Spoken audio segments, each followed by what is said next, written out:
by Martin Niemöller. First they came. First they came for the communists, and I did not speak out because I was not a communist. Then they came for the socialists, and I did not speak out because I was not a socialist. Then they came for the trade unionists, and I did not speak out because I was not a trade unionist. Then they came for the Jews, and I did not speak out because I was not a Jew. And then they came for me. And there was no one left to speak for me. Our prelude is a hymn I stole from my Methodist days, Gather Us In. The reason I incorporated it in today is just I love how it's all about just gathering us all in to our common calling.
Good morning. Good morning. Welcome to NVUUF. Here, Black Lives Matter, Brown Lives Matter, Gay Lives Matter, Trans Lives Matter, Female Lives Matter, Immigrant Lives Matter. Differently abled bodies, lives matter. You matter. When all the mentioned can walk this earth without fear of harm, then we can truly reply with all lives matter. I would like to kindle this flame today. Not sure if the words will be up behind me, but if they're not, I will read them. They are. Excellent. Spirit of resistance. Help us to speak up what is right, even when we are tired or afraid. Help us to dream of the world as it should be, and not just in which or not. Help us find peace and shame.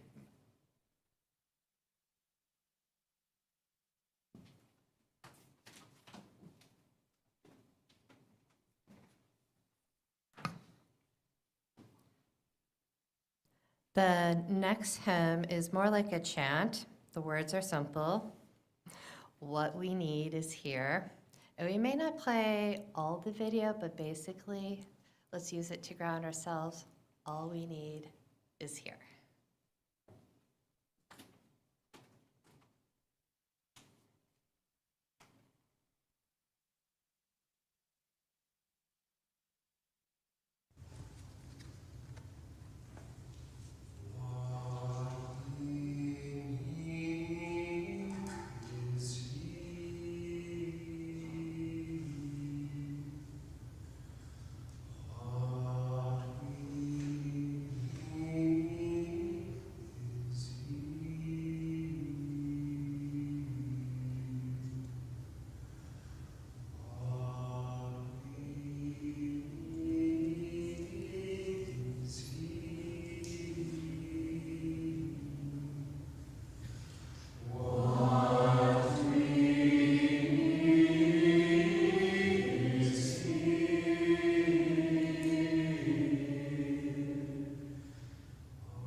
Now is the time of our service where we share our joys and sorrows. Both Chad and I each have one, and Chad, while you're walking up here, I will give mine. Alexander Barrett is in the hospital this weekend due to a GI issue. However, his test came out today. He does not need surgery. I'm afraid Chad doesn't have equally good news, but he's been in contact with Patrick's family, so I'll let him give it.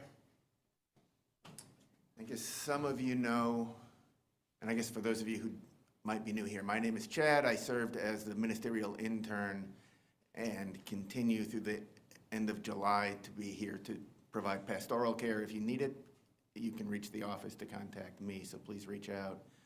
On that note, Patrick Westcott has been in the hospital for the last several days. He will be having surgery sometime this week. He is in the ICU. The family has asked us to keep things a little general for now because they don't really know how much Patrick wanted to share, but did know that Patrick would want this community to hold him. This has been a place of great meaning and strength for Patrick. At this point, he is not able to have visitors. When we know more, Barb or members of the caring committee or I will certainly let you know, and I'm sure there will be a time to provide support when once Patrick has gotten out of the hospital. But for now, please hold Patrick and his family in your thoughts. Barb?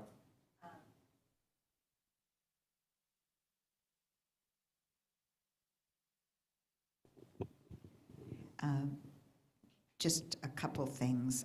He would welcome cards, and he is at Abbott Northwestern, and you can send one without knowing his room number. That will probably change. Yeah. Thank you, Barb. Are there other joys and sorrows as long as I'm standing here?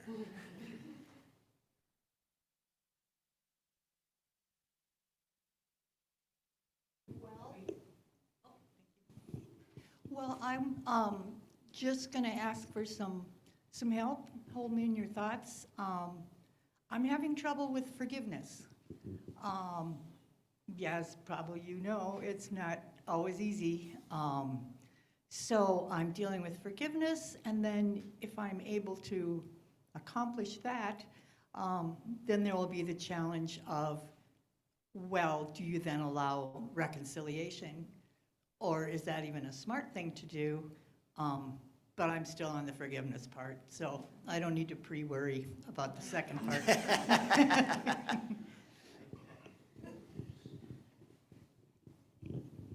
Yeah, Matthew up front and then Barb in the back.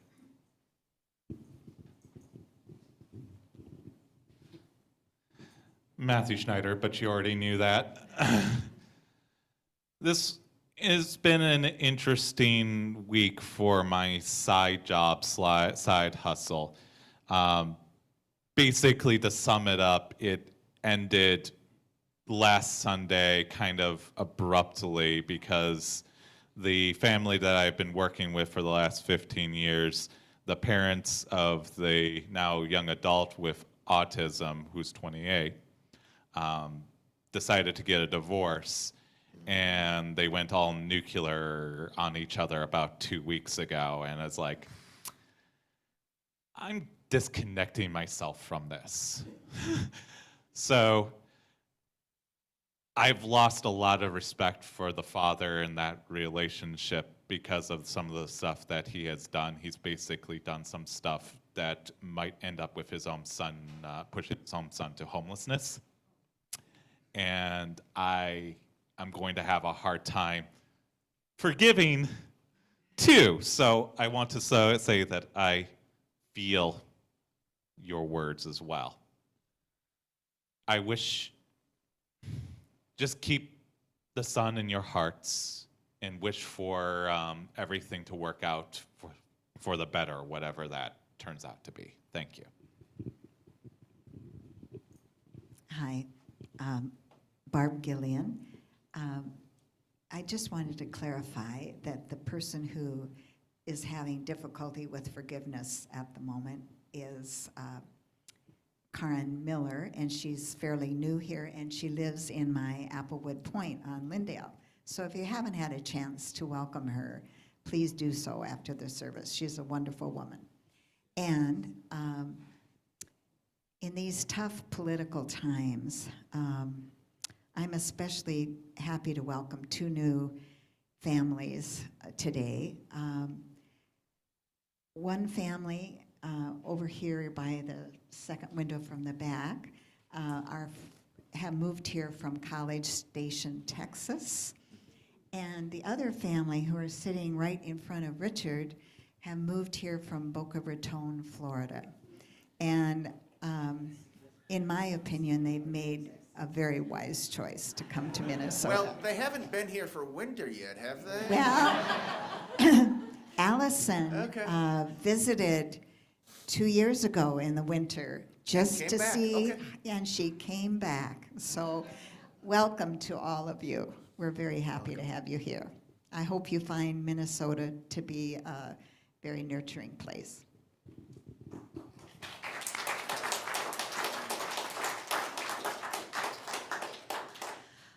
I have a joy. Lift things up a bit. I'm going to, Steve and I are going to my family reunion this week on my mother's side, and this is the 108th annual family reunion. We do genealogy, we have a bit, I'm the secretary treasurer, so anyway, we do business and all this stuff, but it's just a beautiful experience and a lot of kids. It's at my sister's house, who has a pool, which has brought all the younger generation with the little kids. So it's just such a joyful experience to be with my family, which I don't get to do that very often.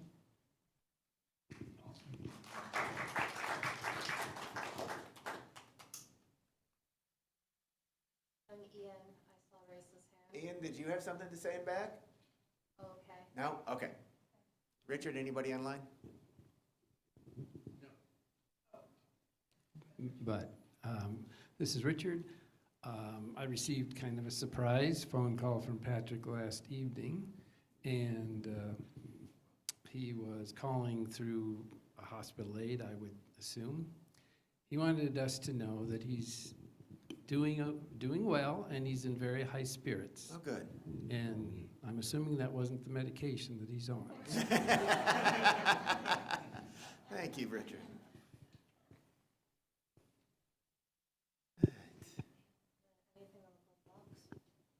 Oh. Yeah, Flynn, could you check the box on the table, see if there was anything in there?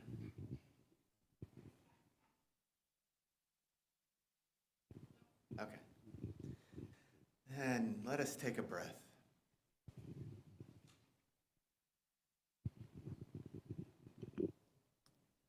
Look around this space. This is the presence of the holy, a slice of the great divine. In that spirit, this community of faith and hope and possibility that you create and will continue to create when I'm gone. Let us hold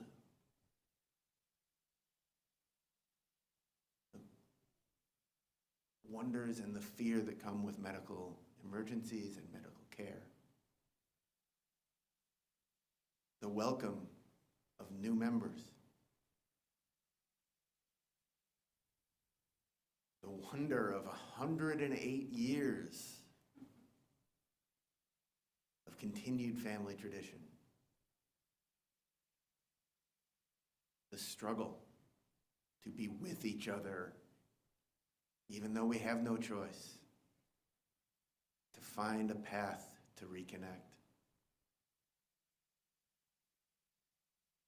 Let us hold all the joys and sorrows that have been held close to our hearts and know that those too are held in this community.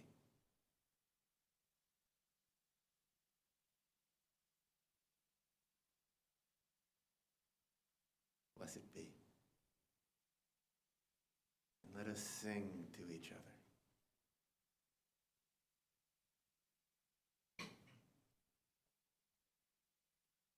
Don't make me do it a cappella.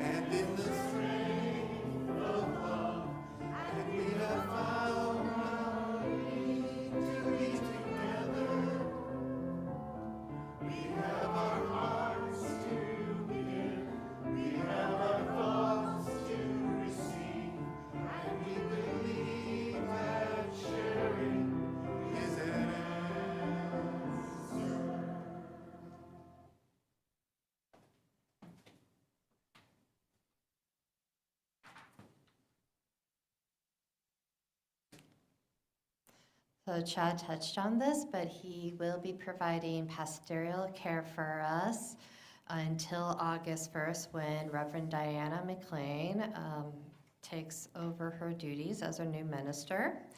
I bet many of you were sad on Friday to see the picture of Laura walking out the door, Reverend Laura Thompson walking out the door, giving us a little jovial wave. But yeah, we will always release her in gratitude for this foundation that she's given us, and we are happy that she and Emily are embarking on a new journey together.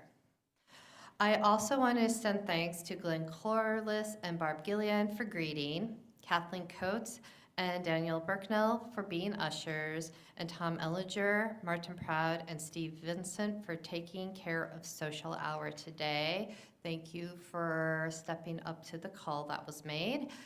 And any other people that I've stepped up that I'm not aware of at this time? Of course, Richard on tag.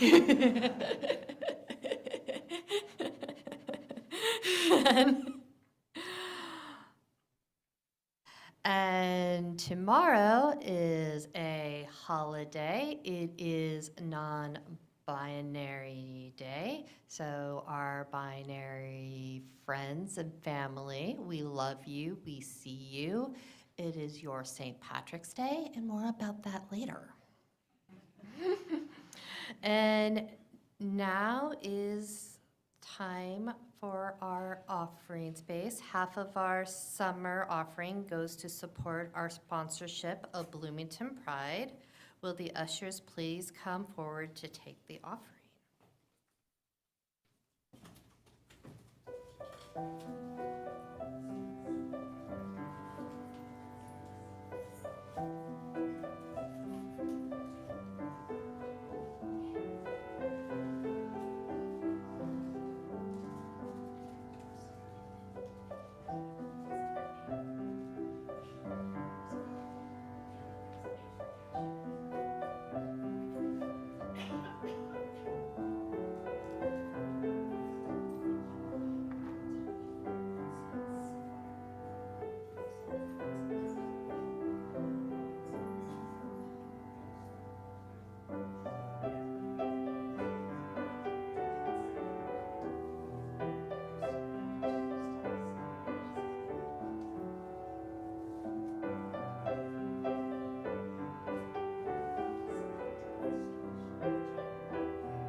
Barb Gillian has some announcements for us as well.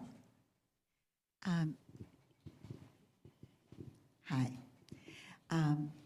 Just a couple of reminders. We recently announced that the first and third Tuesday beyond Sunday morning social gathering has moved to the Panera on Lyndale Avenue. We're sorry. Perkins on Lyndale Avenue. I should know this place. It's right across the street from the senior co-op where I live. But we've changed the time to 1 o'clock. We had been meeting at 1:30. 1 o'clock this Tuesday, and again the first and third Tuesdays of August and on. And the other thing is, for those of you needing another way to express your frustration with the current political situation, this Thursday at Penn Avenue and American Boulevard by the Target where you could park, there is a demonstration sponsored by many of the groups. Mobilize is one, No Kings is another, many of the ones that we've been keeping an eye on. And this is especially to remember Congressman John Lewis, the great civil rights activist. And he said many times, it's time to make good trouble. And so we're gathering to make good trouble in hopes that we can improve things. Thank you. Oh, I'm sorry, it's from 2:30 to 4 o'clock. I'm going, I hope to see a lot of you there. If you went to the No Kings March, you can use your same signs, not march, but demonstration. Or you don't have to have a sign. The volume of people speaks loudly. Or you might want to make a new one. Hope to see you there. I'm going to be there, and I'm going to have a new sign.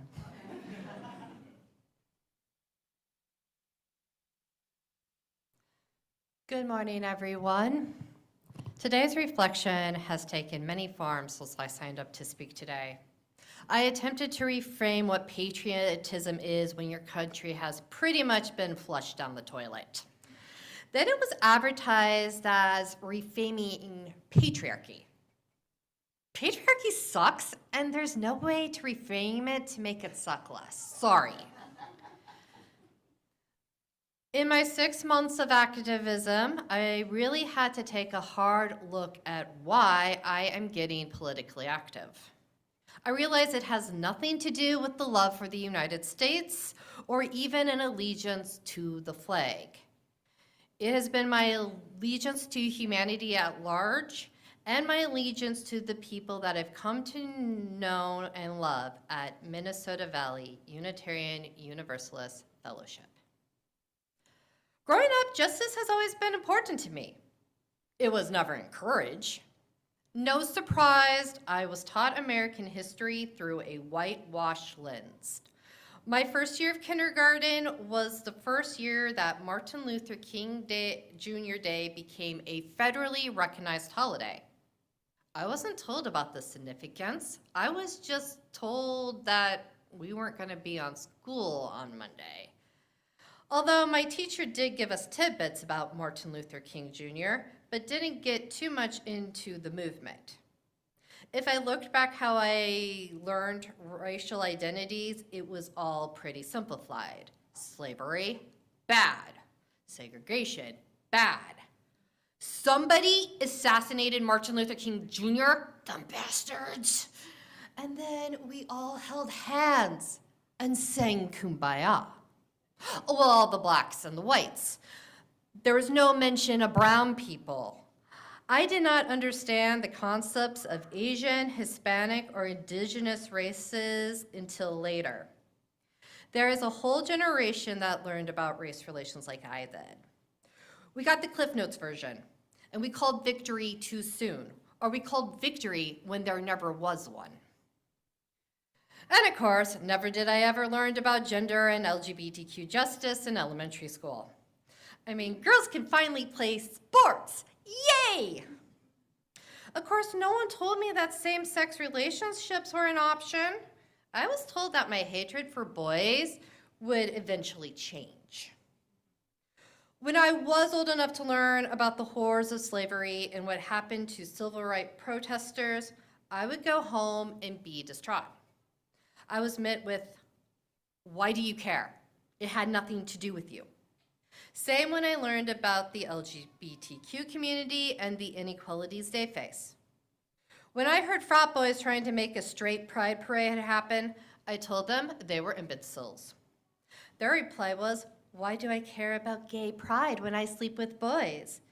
Then it was followed by the warning, if I wanted to continue to sleep with boys, I better keep my mouth shut. Gender inequality. I had to act grateful that I was allowed to have premarital sex without the social stigma when females of the generations before me were ostracized. Therefore, I was taught to overlook misogynistic jokes, take bullying from a boy because no one would pay attention when I said they were hurting me. I needed to accept that that's how they showed me they liked me. And if I punched them back, I was the bad one. Now it's getting worse for women. It's headline news. Women of younger generations are abstaining from relationships. It is a result of having a higher standard, but the bar is set really low. They want basic respect, but many men don't want to give such respect. Therefore, a lot of women are choosing not to pursue relationships to protect not only their physical, but their mental health. There's no religious reasoning behind it. It is sad when a person doesn't feel safe to pursue a relationship. Many of you know I'm of Irish descent. Every March 17th, Americans of all nationalities join me at pubs and drink heavily to celebrate Irish pride. For many centuries, the Irish were considered heathens. But we organized, we demonstrated pride, and eventually people joined us. Yes, the celebration on March 17th has a lot of drunken shenanigans. However, it is pride for my heritage. Not once on St. Patrick's Day do I hear anyone question the purpose of this day. So if I'm allowed to have St. Patrick's Day every March 17th, I see no reason why the LGBTQIA+ community can't have a month-long celebration called Pride every June. I see no reason why we cannot celebrate Juneteenth either. Pride, Juneteenth, Martin Luther King Day, they do not subtract from my dignity and self-worth as an Irish American heteronormative female. I join in, especially at Pride. It is a wonderful community festival that advertises many resources that even serve me, plus it's full of love and glitter. And this Monday is non-binary Pride Day. Celebrate! However you choose, but make sure you celebrate. When people of color are safe, LGBTQIA people are safe, when people in poverty are safe, when women and people who are neurodivergent feel seen, then we are truly in a place where everyone is safe and everybody feels seen. This country is divided. There is a minority of people who have organized their hatred and have created this totalitarian reign in our country. Yes, they claim to be the silent majority. They doubt that Americans really care for racial rights or care for LGBTQ rights. That's not true. The thing is, those of us who are allies, we quit too soon. The United States of America is not conservative versus liberal anymore. It's our nation versus a cult of hate. Therefore, allies, it is time to step up. How was the Civil Rights Act won? It wasn't just blacks fighting. They were joined by many white people who understood what Jesus was really preaching and or who actively cared about humanity. Over the past 30 years, straight people have begun becoming more and more vocal about their allyship because they want to support friends who identify somewhere on the LGBTQIA spectrum. Why? Because everybody matters. I remember in January after the Women's March, I was really pumped because it was my first march. I had a conversation with Reverend Laura the next day, and you know what she did? She questioned if these marches worked. The reason? She was exhausted from the first time around. The answer is, yes, they can. The issue was that the allies pulled out after Biden was elected. Nobody believed that people would vote for Trump again after 2020. But the minority organized like we should have done and then came out and made him president again. Although Trump had won the popular vote, the majority of Americans didn't vote for him.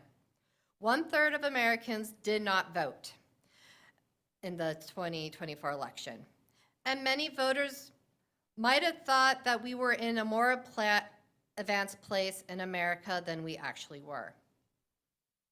I know that Democrats aren't saints. A lot of young people didn't like their response to Palestine, so they voted for third-party candidates. But what truly killed the United States was the silent moral superiority. I bet we've all been guilty of this one. Someone we know says something racist, homophobic, or misogynistic. We just roll our eyes thinking we're not going to dignify their comment with a response. And if we do stand up to such comments, we don't do it for long. We want to avoid labels as being too sensitive, or worse, the white savior who makes a self-serving spectacle. So we shut up, and the haters take our silence as permission. When coming up with this, I realize not once has the marginalized told me not to advocate. And guess what? We don't need permission to be allies. How do I know this? Well, forgive me, I'm of Christian heritage, so God told me. And when I didn't listen, he sent another member of MVUUF to tell me for him. When George Floyd was murdered right up the highway, I felt like I had to wait for permission to speak up. I remember that summer being at a beach with an old friend who's also Caucasian. We were just both airing our frustrations and our anxieties about the stuff that was happening. Yeah, I kept saying, I'm gonna wait. God's gonna tell me when to speak up. I'm gonna wait till God tells me to speak up. But because I was looking for a sign from above, I was ignoring what was in front of my face. This May, I went to our favorite Walgreens at 98th Street to buy my niece her graduation cards. And who was working? Our favorite Walgreens employee, Greg Kirkwood. We talked about my concerns about my family going to a red state for the graduation, which led Greg telling me that silence from white people is complicity when it comes to racism. All this time, I've been waiting to speak, and I should have been speaking for 5 years. Scratch that, I should have been speaking for 45 years. And that was not the only time I was stupid. In college, I was invited to take a stand. I had the privilege of being taught African American humanities by Dr. Phyllis May Muchanda. It was a really hard class because I had to face ugly truths. A lot of white people hated that class. Yes, it was not my favorite hour of the day listening to the horrors that happened to actual human beings. But I loved learning the art that came after it, which influences our modern culture today. Dr. Muchanda noticed I took an interest in the class and invited me to join SEED, which was essentially going to plant seeds for anti-racism in our community. At the time, I was in a relationship where I constantly had to be sorry for being female. And I didn't have the bandwidth to go to another place and constantly feel bad that I was white. There was an obvious choice. Dump the loser, fight racism. Yet we don't always make the right choices. We don't always have the mental bandwidth. One of the first rules in allyship is knowing when to shut up and listen. Another part of being uncomfortable is being uncomfortable with your privilege. No one likes that. But learning to be uncomfortable is the first step in putting on your big kid pants. Being white alone does not make you racist, but reveling in your privilege does. Being a cisgender male does not make you a misogynist or a homophobe, but being complacent with harmful jokes will not win you any favors. Allies, we need to rise. We need to step up because our LGBTQ friends, our friends of color, our female friends are exhausted by the fight that we have fought for too long. We're tired. Many people are white and heterosexual here. They may have gender normative children. If you're in this room, why are you here? Because you know racism is wrong. You know crimes against LGBTQIA+ are wrong. Heterosexual men, you are here because you know the first rule about consensually getting a woman is not to be a... Sorry, I didn't coordinate with Richard to beat me out, but you guys knew what I was gonna say. When I say it's not about conservative versus liberal, is because it's not about economic policies as usual. Our politics is not about the economy anymore. It's already tanked. It is evident that this administration only cares to succeed in hate. Therefore, we need to stand up if you actually want to live in a United States of America. As a woman, I don't have to tell people that it's tiring to constantly have to prove that you exist peacefully. Same with our LGBTQIA+ community. Why do you have to justify who you love when I was stupid enough to claim to love a guy for 10 years who was full of hate? And why is being black, brown, yellow, red, oh gosh, if you want to paint yourself blue, go ahead. Why should you apologize for being any other color than white? I'm white, and I can tell you it's not really that special. Therefore, it shouldn't afford me extra privilege. If we can make room for people of color, white people will find the room more celebratory. Making space for queer families as well as cisgender families means everybody has a space in this family. The presence of others does not take away room from you.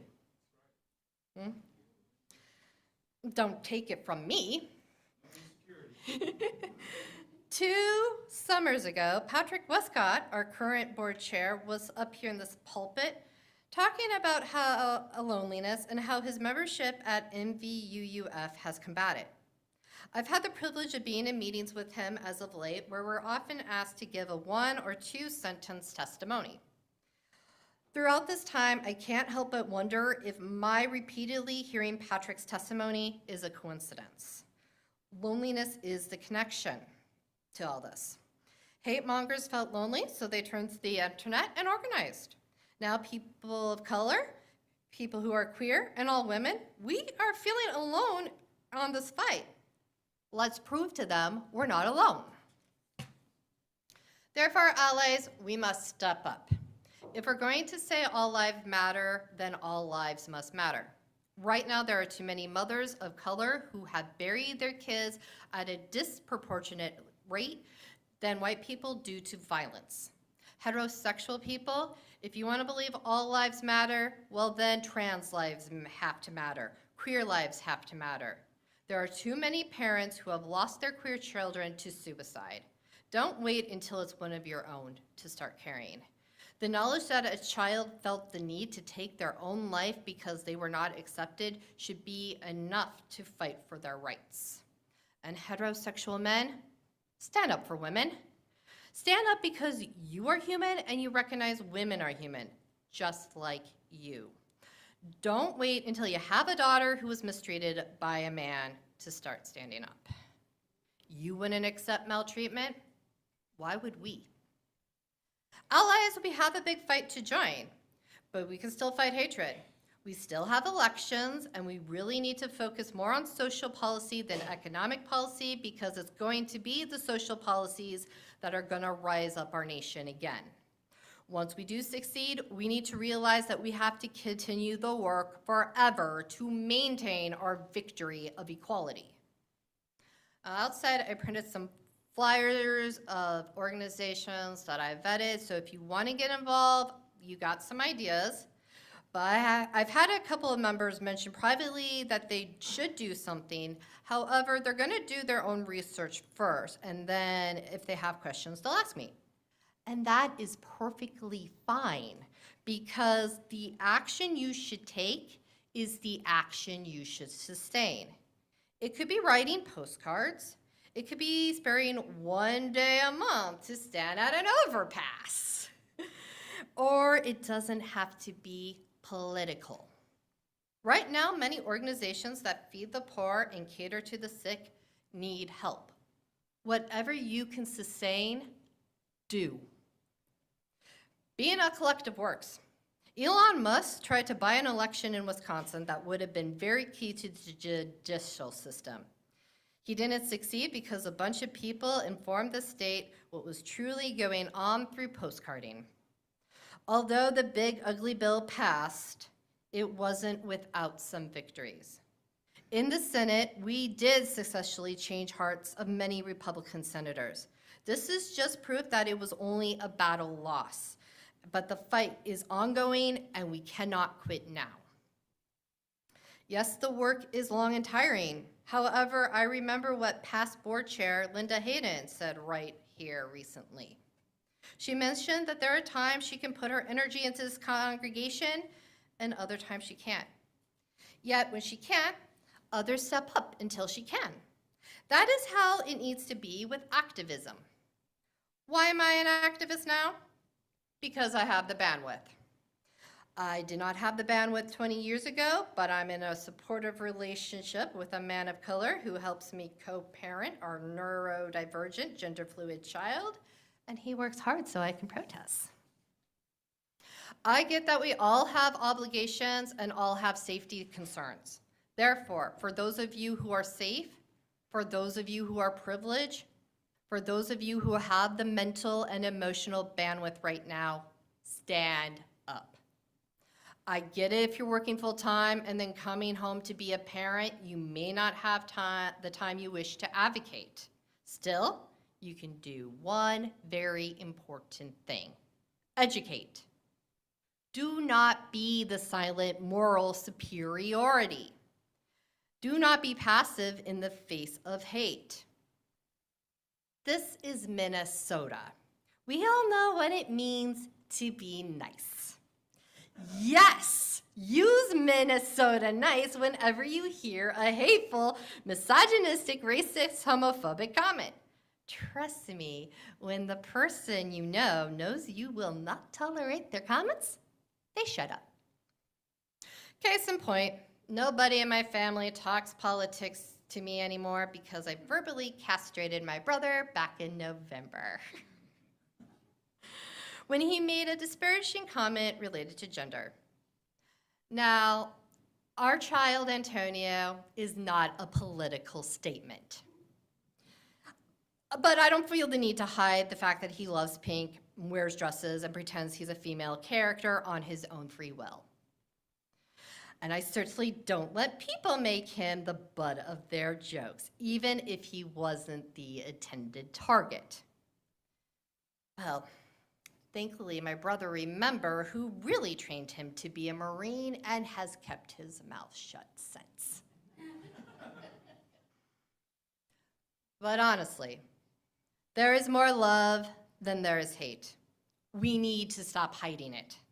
We need to shout it to defeat the hateful minority. Allies, find your voice. Find your actions. It is time, allies, that we lift up the marginalized so they can be revived. And then together, we all can sustain the work.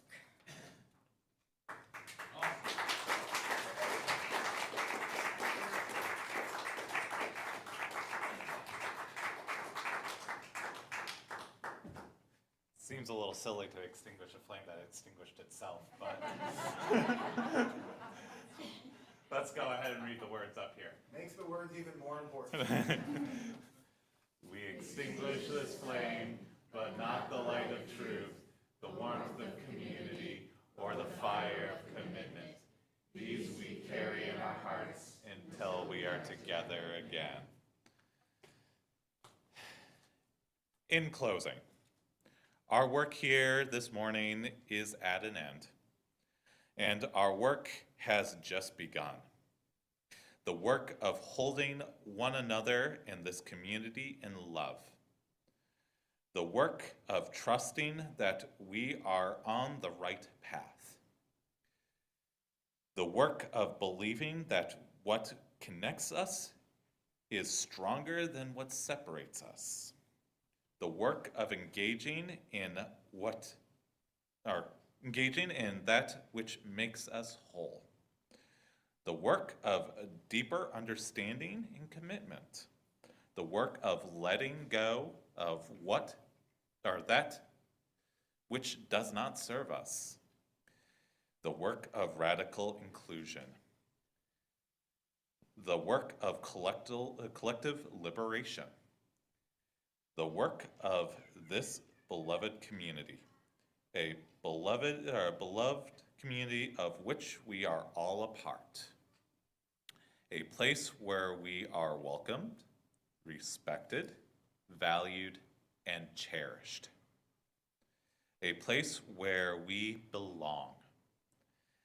Go in peace, amen, and blessed be. Thank you.